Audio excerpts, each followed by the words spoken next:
Et des bornes de recharge 300 kW arrivent chez Jardiland.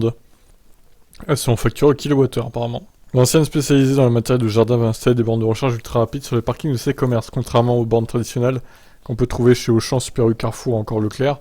Celles de Jardiland seront comprises entre 150 et 300 kW. C'est bien ça. On est loin des 22 ou 44 kW. Avec les bornes de Jardiland, les modèles les plus récents et premium pourront recharger la puissance maximale acceptée par leur véhicule et récupérer la majeure partie de leur autonomie après une rapide course. Jardiland veut pouvoir rentabiliser ces installations qui ne seront pas gratuites, qui coûteront donc le même prix de 44 centimes par kilowattheure. Ce qui n'est pas donné, mais bon, ça reste moins cher que Unity par exemple ou Tesla pour les non-Tesla quoi. Ce qui est pas si mauvais.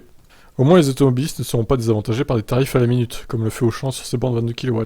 Vous pourrez donc récupérer plus d'autonomie pour moins cher chez Jardiland. Sans connaissance technique et pour aller plus vite dans le déploiement, Jardiland a fait appel à Electra. C'est grâce à son partenaire que l'enseigne a pu accéder à des bornes ultra rapides. L'opérateur français, qui vient de lever 160 millions d'euros, envisage d'installer plus de 1000 stations en France d'ici 2030, et ce genre de partenariat avec des autres commerces lui sont précieux. Jardiland table sur 300 bornes installées d'ici 2024, sur une trentaine de magasins français. Alors, c'est pas Electra qui fabrique les bornes, c'est un fournisseur chinois X-Charge et l'italien Alpitronic. Pour les modèles les plus puissants, la valeur ajoutée de l'opérateur français se trouve dans la brique logicielle, comme l'a indiqué son cofondateur au mois de mai. Ainsi, Electra propose sa propre interface avec sa propre expérience utilisateur.